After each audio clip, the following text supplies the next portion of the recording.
বিশ্ব সংসারে গল্পের লাইভ স্ট্রিমিং চলতেই থাকে।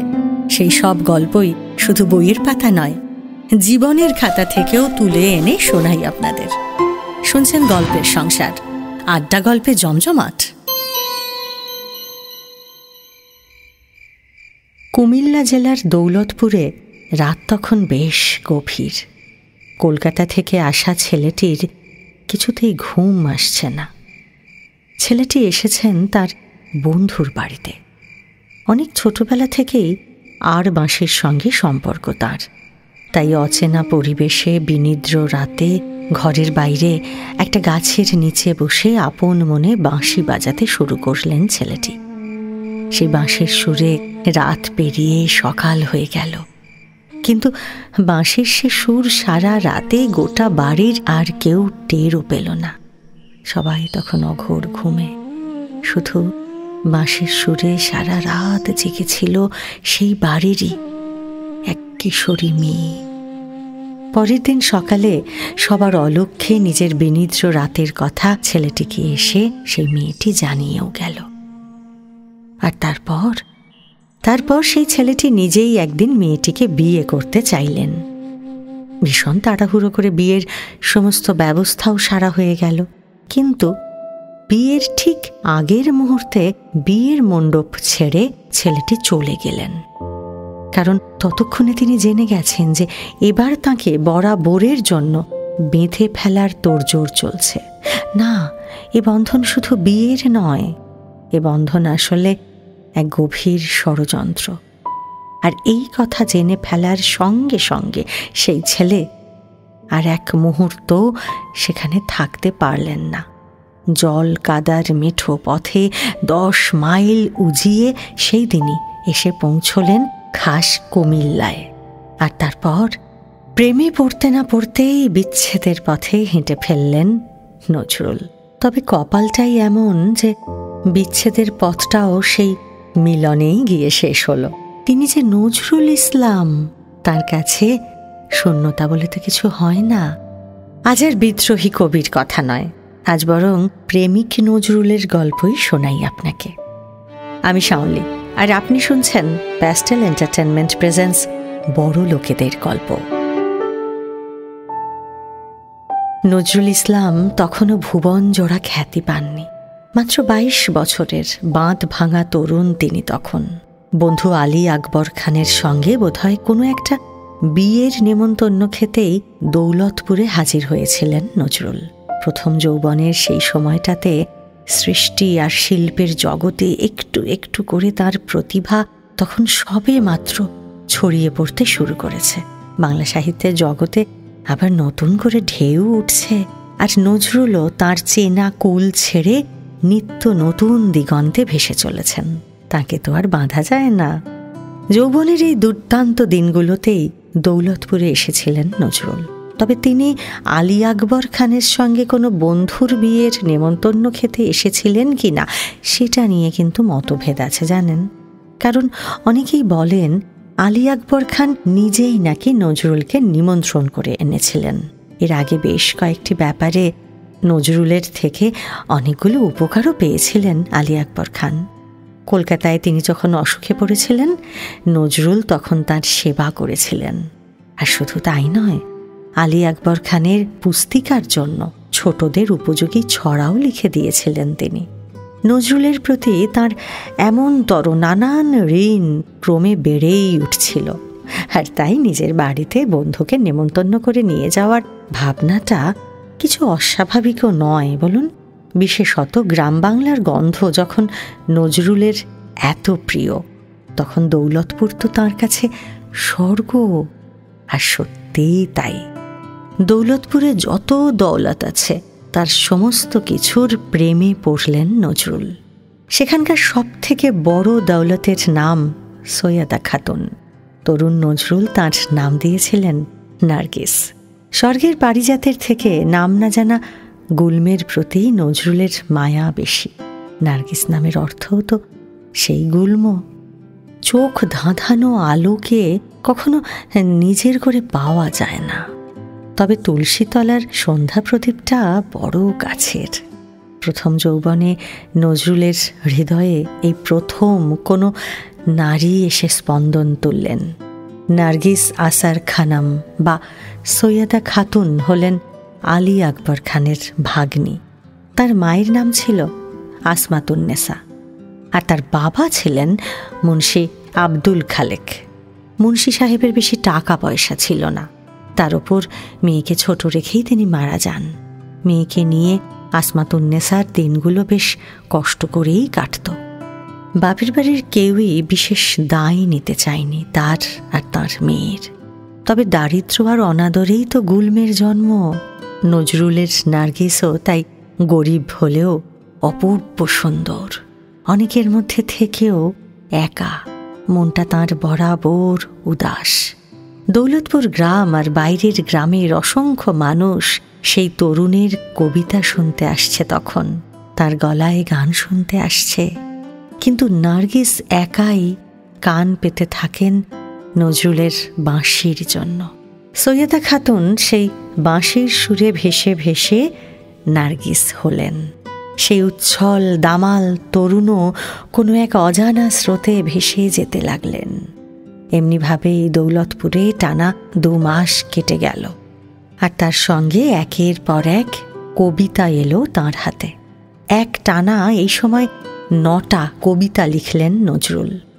বেদনা অভিমান, অবেলায়, হারমানাহার, অনাদ্রিতা, হারামণি, মানুষবধূ, বিদায় বেলায়, পাপড়ি খেলা ও বিধুর পথিক। এই কবিতাগুলো তিনি এই সময়েই লিখেছিলেন। পরবর্তীকালে ছায়ানট কাব্যগ্রন্থের অন্তর্ভুক্ত এই কবিতাগুলোর সব কটিতে তার একটি মুখ ঘুরে ফিরে এসেছে, সে মুখ নার্গিসের।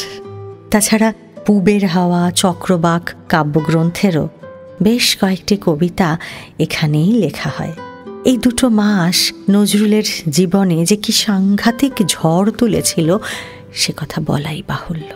তা নইলে তিনি কেন লিখবেন, আমি কবি হতে আসিনি, আমি নেতা হতে আসিনি, আমি প্রেম পেতে এসেছিলাম, আমি প্রেম দিতে এসেছিলাম। নজরুলের জীবনের এই প্রথম বসন্তের কথা চাপা রইল না। নজরুল অবশ্য চাপা দেবার চেষ্টাও করেননি। আর তাঁর নার্গিস, তিনি তো তখন তাঁর জীবনের এই প্রথম পুরুষকে ছাড়া আর কিচ্ছুটি জানেন না। নার্গিসের মামা আলী আকবর খাঁ ব্যাপারটা প্রথম লক্ষ্য করলেন। না, তাঁর কোনো আপত্তি ছিল না। এই সম্পর্কটার জন্য তিনিও অধীর আগ্রহে অপেক্ষা করছিলেন। নজরুল নিজেই নাকি তাঁর বন্ধুর কাছে নার্গিসকে বিয়ে করার কথা বলেছিলেন। তবে খাঁ সাহেবের বাড়ির লোক কিন্তু এই বিয়েটা মেনে নিতে চায়নি। কারণ নজরুল তখন তো কিছুই করেন না, শুধু কবিতা লেখেন আর গান লেখেন আর গান করেন। কোনো রোজগার নেই তার। কয়েকটা লেখালেখি করে সামান্য যে কটা টাকা রোজগার করেন তার ভরসায় তো আর মেয়ের বিয়ে দেওয়া যায় না। তাছাড়া নজরুল বরাবরের বাউন্ডুলে। তার গলায় গান আছে বটে, কিন্তু তার স্বভাবে সংসার নেই। এ কথা ততদিনে গোটা দৌলতপুর জেনে গেছে। আর তাই নজরুলকে জামাই করতে আলী আকবর খাঁয়ের পরিবারের কেউই রাজি হল না। কিন্তু আলী আকবর খাঁকে তো অস্বীকার করতে পারেন না তারা, কারণ সে বাড়িতে আলী তো একমাত্র গ্র্যাজুয়েট ছেলে। তাই আলীর বুদ্ধি বিবেচনার ওপর তাদের যথেষ্ট ভরসা। তাই স্বেচ্ছায় না হলেও আলীর কথাতে রাজি হয়ে নার্গিস আর নজরুলের বিয়ের জন্য দিন দেখতে বসলেন সে বাড়ির বড়রা। কিন্তু অবাক কাণ্ড হলো, মাত্র 2 মাসের আবেগকেই বিয়ের মতো একটা পাকাপাকি সম্পর্কের দিকে এগিয়ে দেওয়া উচিত হবে কি না এই নিয়ে তারা কোনো প্রশ্ন তুললেন না। এই সম্পর্কের ভবিষ্যৎ কি হবে তা নিয়েও কেউ কোনো কথা তোলেননি। কিন্তু কেন? এখানেই জন্ম নিচ্ছে একটা তুমুল বিতর্ক। জানেন, নজরুল আর নার্গিসের সম্পর্কের মাঝখানে যেন বাজ পড়ল এবার। আর তার জন্য নজরুলের বহু জীবনীকারী আলী আকবর খাঁকেই দায়ী করেছেন। কেন জানেন? এই আলী আকবর খাঁ নাকি নজরুল ইসলামকে এক গভীর ষড়যন্ত্রে বাঁধতে চেয়েছিলেন। না, ভাগ্নিকে নিজের টোপ হিসেবে ব্যবহার করেননি তিনি। তবে যখন বুঝলেন যে নজরুল আর তাঁর নার্গিস একে অন্যের প্রেমে বিভোর, তখনই নাকি নজরুলকে বেঁধে ফেলার সুযোগটা পেয়ে গিয়েছিলেন আলী আকবর খাঁ। কিন্তু নজরুলকে বেঁধে ফেলে তাঁর লাভ কি? তাই তো, লাভ হলো তাঁর বই বিক্রির ব্যবসায়। নজরুলকে দিয়ে নাকি বিভিন্ন ধরনের স্কুল পাঠ্য বা শিশু পাঠ্য অথবা অন্য কোনো লেখা লিখিয়ে নিয়ে সেই লেখা তার ভাইয়ের প্রকাশনা থেকে ছাপিয়ে পাকাপাকি লাভের মুখ দেখতে চেয়েছিলেন আলী আকবর খাঁ। আর তাই তার শর্ত ছিল এই যে নার্গিসের সঙ্গে বিয়ে হতেই পারে, কিন্তু নজরুলকে ঘর জামাই হয়ে থাকতে হবে। আর বিয়ের মণ্ডপে যখন এই শর্তের কথা প্রথম শুনলেন, তক্ষুনি সেই অবস্থাতেই মণ্ডপ ছেড়ে সোজা উঠে পড়েন নজরুল। তার বিয়ে তখন সম্পূর্ণ হয়নি। বিয়ের আসরে ছিলেন তার বন্ধু বীরেন্দ্র কুমার সেনগুপ্ত। তারই সঙ্গে রাস্তায় বেরিয়ে পড়েন নজরুল। বৃষ্টি কাদা ভেজা রাস্তায় 10 মাইল পায়ে হেঁটে এসে থামেন এক্কেবারে কুমিল্লায়, সেনগুপ্ত বাড়িতে। এই বাড়িরই মেয়ে আশালতা সেনগুপ্ত। চিনলেন না? না? আচ্ছা, নজরুলের প্রমীলা বললে নিশ্চয়ই চিনবেন। হ্যাঁ, পরবর্তীকালে তিনিই হলেন নজরুলের জীবন সঙ্গিনী। আর নার্গিস, সে ঘটনার দীর্ঘ 15 বছর পরে নার্গিসের সঙ্গে দেখা হয়েছিল কবির। তখনই তাদের মধ্যে পাকাপাকি বিচ্ছেদ সম্পন্ন হয়। আর তারপরে নার্গিস বিয়ে করেন আজিজুল হাকিমকে। তিনিও কবি, আর হ্যাঁ, নজরুলের অন্ধ ভক্ত ছিলেন। তবে কি জানেন তো, সৈয়দা খাতুন কিন্তু তার নার্গিস নামটা ছাড়েননি। আমৃত্যু তিনি সেই নামটাকে বহন করেছিলেন। আর নজরুল না, প্রমীলা আসার পরেও তার প্রথম প্রেমকে ভুলতে পারেননি কবি। 1937 সালে কলকাতার চিতপুর থেকে কবি লিখেছিলেন, তোমার উপর আমি কোনো জিঘাংসা পোষণ করি না, এই আমি সকল অন্তর দিয়ে বলছি। আমার অন্তর্যামী জানেন তোমার জন্য আমার হৃদয়ে কি গভীর ক্ষত, কি অসীম বেদনা, কিন্তু সে বেদনার আগুনে আমিই পুড়েছি, তা দিয়ে তোমায় কোনোদিন দগ্ধ করতে চাইনি। তুমি এই আগুনের পরশ মানিক না দিলে আমি অগ্নিবীণা বাজাতে পারতাম না, আমি ধূমকেতুর বিস্ময় নিয়ে উদিত হতে পারতাম না।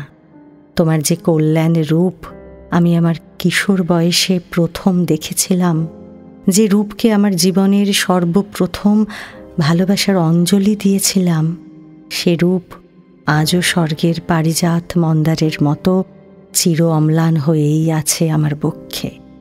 অন্তরের সে আগুন বাইরের সে ফুলহারকে স্পর্শ করতে পারেনি। 17 বছর পরে 1938 সালের 12ই ডিসেম্বর ঢাকায় কবি আজিজুল হাকিমের সঙ্গে দ্বিতীয়বার যখন বিয়ে হয় নার্গিস খানমের, তখন বিয়ের সংবাদ শুনে নজরুল পথ চলিতে যদি চকিতে কভু দেখা হয় পরাণপ্রিয় এই গানটি লিখে পাঠিয়েছিলেন। সঙ্গে ছিল একটি চিরকুট, তাতে লেখা ছিল, জীবনে তোমাকে পেয়ে হারালাম, তাই মরণে পাব এই বিশ্বাস ও সান্ত্বনা নিয়ে বেঁচে থাকব। এই ছিল বাংলা সাহিত্যের বিদ্রোহী কবির নিভৃত প্রেম যাপন। আজ এই পর্যন্তই। আগামী সপ্তাহে আবারও ফিরে আসব এমনই কোনো বড় লোকের গল্প নিয়ে, শুধুমাত্র আপনার জন্য। সঙ্গে থাকুন আর শুনতে থাকুন গল্পের সংসার, আড্ডা গল্পে জমজমাট। আমাদের এই চ্যানেলটি শেয়ার ও সাবস্ক্রাইব করুন। বেল আইকন প্রেস করতে ভুলবেন না কিন্তু।